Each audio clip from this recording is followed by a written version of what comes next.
English short কোর্সের এই ক্লাসগুলোতে আমরা একদম বেসিক টু অ্যাডভান্স পড়িয়েছি এবং এই ক্লাসগুলো করলে প্রত্যেকটা টপিকে আপনাদের বেসিকটা ক্লিয়ার হয়ে যাবে। আপনারা যদি চান এই টপিকগুলোর উপর এক্সট্রা কোয়েশ্চেন সলভিং ক্লাস, তাহলে আপনারা এই কোর্সটাতে এনরোল করতে পারেন। এই কোর্সটা ইংলিশ মাস্টার কোর্সে আমরা মাস্টার বইয়ের প্রত্যেকটা প্রশ্ন যেমন বেসিক থেকে বুঝিয়ে দিছি, একইভাবে প্রত্যেকটা প্রশ্ন 4টা অপশন ধরে ধরে সলভ করে দিয়েছি। সাপোজ মনে করেন আপনি যদি নাউন প্রশ্ন সলভ করেন, নাউনের ক্ষেত্রে যদি 200 প্রশ্ন থাকে, আমরা 200 প্রশ্নই হচ্ছে সলভ করে দিছি।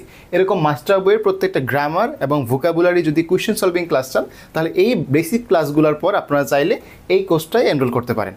তো আমরা বেশি না কথা বাড়িয়ে চলুন আজকে ক্লাসে প্রবেশ করি। আজকের এই লেকচারে আমরা ইংলিশ ফাইনাল রিভিশন নোট থেকে অ্যাডভার্বের আলোচনাগুলো দেখব। তো মনে রাখবা, অ্যাডভার্ব হচ্ছে এমন একটা পার্টস অফ স্পিচ, আমরা বলতে পারি, এমন একটা জিনিস যেটা হচ্ছে কি তোমার মোটামুটি প্রায় সবাইকেই মডিফাই করে। মানে ভার্বকে মডিফাই করে, অ্যাডজেক্টিভকে মডিফাই করে, অ্যাডভার্ব নিজেকেও মডিফাই করে। ঠিক আছে, একটু আগে দেখাইছিলাম, একটা আগে ক্লাসে দেখাইছিলাম একটা উদাহরণ, তাও আমি এখানে দেখাবো, সমস্যা নেই। নাউন, প্রোনাউন ও ইন্টারজেকশন ছাড়া অন্যান্য সব পার্টস অফ স্পিচে কি মডিফাই করে? অ্যাডভার্ব। এর প্রশ্ন হচ্ছে নাউন প্রোনাউনকে কে মডিফাই করে? অ্যাডজেক্টিভ মডিফাই করে। নাউন প্রোনাউন এগুলো ছাড়া বাকি সবাইকে অ্যাডভার্ব কি করে? মডিফাই করে। ওকে, তাহলে আমরা এখন দেখবো যে ফাংশন অফ অ্যাডভার্ব ভার্বকে মডিফাই করে। বলছিলাম কি ভার্ব, অ্যাডজেক্টিভ, অ্যাডভার্ব সবাইকে মডিফাই করবে। প্রথমে কি দেখতেছি? ভার্বকে মডিফাই করে। কিভাবে? একটু মনোযোগ দিয়ে জায়গাটায়, এই জায়গাটা বুঝলে অনেক কিছু আনসার করতে পারবা। She met me frequently. আচ্ছা, শি ফ্রিকুয়েন্টলি নাকি মেট ফ্রিকুয়েন্টলি বলো তো? শি ফ্রিকুয়েন্টলি নাকি মেট ফ্রিকুয়েন্টলি? মেট ফ্রিকুয়েন্টলি। মেট হচ্ছে কি ভার্ব, তার মানে ফ্রিকুয়েন্টলি কি করছে? ভার্বটাকে মডিফাই করছে, ভার্বটাকে মডিফাই করছে। তাহলে এখানে শি ফ্রিকুয়েন্টলি যেহেতু হবে না, তার মানে ভার্বকে মডিফাই করার কারণে সে অ্যাডভার্ব। ওকে, জন স্পিক্স জেন্টলি। জন জেন্টলি নাকি স্পিক্স জেন্টলি? তার মানে ভার্বকে কি করছে? মডিফাই করছে, অ্যাডভার্ব। ওকে, এটা দেখো, the teacher has repeated herself twice. The teacher twice নাকি রিপিটেড টুয়াইস? রিপিটেড টুয়াইস, তার মানে ভার্বকে মডিফাই করছে। টুয়াইস কি? ভার্বকে মডিফাই করছে, adverb. The mother sat vigilantly. Medical আসা প্রশ্ন, স্যাট ভিজিলেন্টলি নাকি মাদার ভিজিলেন্টলি? স্যাট ভিজিলেন্টলি। তাহলে স্যাট ভার্বকে মডিফাই করছে, ভিজিলেন্টলি কি? অ্যাডভার্ব। ওকে, আচ্ছা, which one is the correct sentence? আচ্ছা, সাবিনা স্পিক্স ইংলিশ ফ্লুয়েন্টলি নাকি সাবিনা ফ্লুয়েন্টলি স্পিক্স ইংলিশ? এই বিষয়ে একটু ঝামেলা, এটা দেখো আমি ক্লিয়ার করতেছি। আগের বাক্যটা দেখো তো, আগে ভার্ব পরের, আগে ভার্ব পরের, তাই না? তাহলে আগে ভার্ব পরে অ্যাডভার্ব, ফ্লুয়েন্টলি তো অ্যাডভার্ব, তাহলে আগে ভার্ব পরে কি? Adverb. Sabina speaks English fluently. অ্যাডজেক্টিভকে মডিফাই করে, অ্যাডভার্বকে অ্যাডজেক্টিভকে মডিফাই করে। She is very good girl. She is কি? Very good girl. এই দেখো, গার্ল হচ্ছে এখানে কি? নাউন, গুড হচ্ছে কি? অ্যাডজেক্টিভ, ভেরি কি তাহলে? অ্যাডভার্ব। অ্যাডজেক্টিভের আগে বসছে। She is highly brilliant. Brilliant কি? Adjective. She is brilliant, she কে মডিফাই করছে না? শি তো ব্রিলিয়ান্ট, তাহলে শি তো নাউন, মানে প্রোনাউন, তাই না? প্রোনাউন সাবজেক্টের জায়গায় বসছে, তাহলে প্রোনাউনকে মডিফাই করে কে? অ্যাডজেক্টিভ। তাহলে শি তো ব্রিলিয়ান্ট, তাহলে ব্রিলিয়ান্ট হচ্ছে অ্যাডজেক্টিভ। অ্যাডজেক্টিভের আগে বসে অ্যাডজেক্টিভ সম্পর্কে তথ্য দিল। কেমন ব্রিলিয়ান্ট? উচ্চতর ব্রিলিয়ান্ট। ঠিক আছে, হাইলি ব্রিলিয়ান্ট, তার মানে এটা হচ্ছে কি? অ্যাডভার্ব। আমাদের স্কুলে এমন কিছু বাচ্চা কাচ্চা আছে, সেই ব্রিলিয়ান্ট, কিন্তু সমস্যা হচ্ছে পড়াশোনা করে না। আমি যখন স্কুলে পড়তাম 9-10-এ, তখন হচ্ছে সৃজনশীল মেধা উন্নয়ন প্রতিযোগিতা বা কম্পিউটার প্রতিযোগিতা, ম্যাথ অলিম্পিয়াড, এগুলোর মধ্যে গেলে তেমন ভালো করতাম না। মানে একবারই গেছিলাম অবশ্য, এই বাদপুরে এসে পড়ছি সিলেক্ট করে। কিন্তু আমাদের ওই সময়ের বা এখনকার যে পোলাপান গুলো আর দেখি জেলা পর্যায়ে যায়, তারপর হচ্ছে তোমার বিভাগীয় পর্যায়ে যায়, জাতীয় পর্যায়েও যায়, কতটা বিলিয়ন না আমাদের তুলনায়, তাই না? কিন্তু পরবর্তী এই মেধাগুলা কি শ্রম করে না। মানে আমি একটা লেখা পড়ছিলাম কোথায় যেন, যে মেধা যখন শ্রম করে না, তখন শ্রমের কাছে মেধা হেরে যায়। মানে দুইটা মানুষ পাশাপাশি, একজন অনেক মেধাবী, আরেকজন পরিশ্রমী। যদি মেধাবী পরিশ্রম করে তাহলে এই পরিশ্রমী তার কাছে পারবে না, কিন্তু মেধাবী যে পরিশ্রম না করে সে শুধু মেধাবী টিকে থাকতে পারবে না। বুঝতে পারছো বিষয়টা? মানে মেধাবী শুধু মেধা দিয়ে টিকে থাকা সম্ভব না, কিন্তু পরিশ্রমী শুধু পরিশ্রম দিয়ে কি উঠে যেতে পারবে।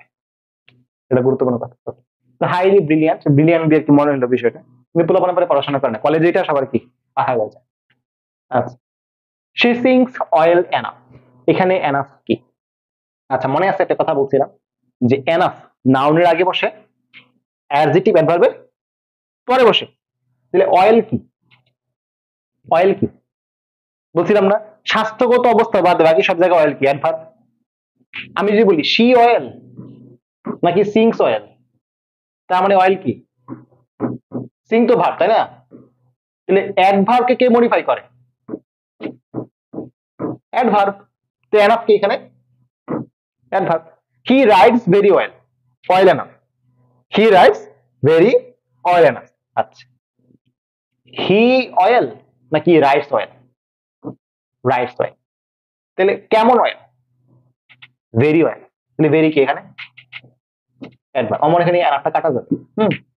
হি রাইডস ভেরি অয়েল, এখানে ভেরিটা কি? অ্যাডভার্ব। ঠিক আছে, এরপর দেখো প্রিপোজিশনকে মডিফাই করে। Come here just before 10, come here just before 10, তো জাস্ট কি এখানে? জাস্ট হচ্ছে এখানে অ্যাডভার্ব, রাইট? ওকে। আচ্ছা, বাক্যের শেষের প্রিপোজিশনটি কি হয়? অ্যাডভার্ব হিসেবে ব্যবহৃত হয়। হি ওয়েন্ট আপ, ঠিক আছে? আপের পরে কি? Full stop. তাহলে এই টেকনিকটা আমি এইভাবে পড়াই স্টুডেন্টদের, যে যদি তুমি কখনো প্রিপোজিশনের পর ফুল স্টপ পাও সেটা হচ্ছে অ্যাডভার্ব। শর্টকাটটা কি? Preposition plus full stop equals হচ্ছে অ্যাডভার্ব। ঠিক আছে, দেখো আপ সাথে full stop, in full stop, before full stop, down full stop, down full stop. এগুলা মনে রাখার একটা টেকনিক আছে। দেখো he went up, he up না ওয়েন্ট আপ? ভাবকে মডিফাই করছে। হি কেম ইন, হি ইন না কেম ইন? Came in. আচ্ছা, আই বিফোর নাকি স বিফোর? স বিফোর। সান ডাউন নাকি গন ডাউন? গন ডাউন। সানডাউন না ওয়েন্ট ডাউন? তাহলে বুঝতে পারতেছো মানে প্রত্যেকটা কি ভাবকে মডিফাই করতেছে। আরো একভাবে মনে রাখা যায়, কতগুলো টেকনিক দেখো। হি ওয়েন্ট আপ, সে কোথায় গেছে? কোথায় দ্বারা প্রশ্ন করলে, কোথায়, কখন, কিভাবে, এই তিনটা দ্বারা প্রশ্ন করলে যেটা উত্তর হবে সেটা কি? অ্যাডভার্ব। যেমন দেখাচ্ছি, এই যে types of adverb: adverb of time, adverb of place, adverb of manner. যদি আমরা কোন ভার্বকে হোয়েন দ্বারা প্রশ্ন করি বা কখন দ্বারা প্রশ্ন করি, আর তখন যে উত্তর পাই সেটা কি? অ্যাডভার্ব হবে। এটা বলে adverb time. I came back soon, আমি কখন ফেরত আসলাম? কখন? দ্রুত, তাই না? শি উইল কাম লেট, সে কখন আসবে? দেরিতে আসবে। তো লেট কি? অ্যাডভার্ব। সুন কি? অ্যাডভার্ব। আচ্ছা, কাম সুন না ব্যাক সুন? ব্যাক আবার সুন হয় কেন? কেম সুন, দ্রুত আসবে, তাই না? ফেরত তো দ্রুত না, ফেরত তো দ্রুত না, আসবে দ্রুত। তাহলে আমি যদি ভার্বকে প্রশ্ন করি সে কখন আসবে, কখন আসবে? দ্রুত আসবে, তো শুন হচ্ছে অ্যাডভার্ব। শি ওয়েন্ট ইয়েস্টারডে, সে কখন গেছিল? ইয়েস্টারডে গেছিল। ইয়েস্টারডে কি? অ্যাডভার্ব। ঠিক আছে, এখন যদি আমি হোয়ার দ্বারা প্রশ্ন করি বা কোথায় দ্বারা প্রশ্ন করি, তিনটা জিনিস বলছি। কি কি? চারটা, তিনটা না চারটা। কোথায়, কখন, কিভাবে, কেন, চারটা জিনিস। কোথায়, কখন, কিভাবে, কেন, চারটা জিনিস দ্বারা প্রশ্ন করে তুমি যে উত্তর পাও সেটা হচ্ছে কি? অ্যাডভার্ব। তুমি সামারি করি, খেয়াল করো। মনে আছে অবজেক্ট কিভাবে চিনতাম আমরা? অবজেক্ট চিনতাম হচ্ছে কি বা কাকে দ্বারা প্রশ্ন করলে যদি উত্তর পাই সেটা হচ্ছে অবজেক্ট। সেটা কি? অবজেক্ট। আচ্ছা, এখন একটা অবজেক্টের পজিশনে কে বসতে পারে? একটা অবজেক্টের পজিশনে কে বসতে পারে? নাউন বা প্রোনাউন। নাউন বা প্রোনাউন। তার মানে কি বা কাকে দ্বারা প্রশ্ন করলে নাউন বা প্রোনাউন পাওয়া যাবে। এখন যদি বলি কোথায়, কখন, কিভাবে, কেন, এগুলা দ্বারা যদি প্রশ্ন হবে তখন কি পাবো? অ্যাডভার্ব। এগুলো ইংলিশ লেখা নেই। কি মানে হচ্ছে হোয়াট, কাকে মানে হচ্ছে হোম, কোথায় মানে হচ্ছে হোয়ার, কখন মানে হচ্ছে হোয়েন, কিভাবে মানে হচ্ছে হাউ, কেন মানে হচ্ছে ওয়াই। ঠিক আছে, তাহলে এই হচ্ছে সামারি। বুঝতে পারছো? পারবা ইনশাআল্লাহ। এখন দেখো আই ওয়েন্ট দেয়ার, আমি কোথায় গেছিলাম? সেখানে। কাম হিদার, তাই না? শি লিভস হিয়ার, তাহলে এই যে যেগুলো হচ্ছে প্লেস, এগুলা কি? Adverb of place, adverb. Adverb of manner যদি বলি, এটা কি? হাউ দ্বারা প্রশ্ন করলে উত্তর পাওয়া যায়। দ্য বয় ওয়াকস স্লোলি, কিভাবে হাঁটে? স্লোলি হাঁটে। I slept soundly, we work hard, এগুলো কিন্তু ওই যে তুমি ভাবকে প্রশ্ন করলে উত্তর পাবা। দ্য বয় স্লোলি নাকি walk slowly? Walk slowly. I slipped, I soundly নাকি স্লিপড সাউন্ডলি? ওয়ার্ক হার্ড নাকি উই হার্ড? ওয়ার্ক হার্ড, তাই না? আচ্ছা, এখন কথা হচ্ছে অ্যাডভার্ব কোথায় বসে। দেখো স্ট্যান্ডার্ড ইংলিশ অনুযায়ী একসাথে ডাবল নেগেটিভ অর্থাৎ দুটি নেগেটিভ মিনিং সম্পন্ন ওয়ার্ড বসানো ভুল। বেশ কিছু অ্যাডভার্ব যেমন hardly, barely, rarely, never, seldom, scarcely, এরা নিজেরাই নেগেটিভ মিনিং। হার্ডলি মানে কি? কদাচিৎ, মাঝে মাঝে, এরকম। তারপর দেখো বেয়ারলি, কই বেয়ারলি কই? মাঝে মাঝে। নেভার, কখনো না। সেলডম, তাহলে এরকম যেগুলা এরা নিজেই নেগেটিভ ওয়ার্ড। তুমি যদি এদের সাথে আরেকটা নো বা নট বসাও, ভুল হবে। সুতরাং কোন সেন্টেন্সে এদের সাথে, অর্থাৎ সেন্টেন্সে অ্যাডভার্ব হিসেবে এদের সাথে নট বা নো ব্যবহার করা ভুল। যেমন এর দিকে আসা প্রশ্ন, choose the appropriate sentence. He hardly does not go there.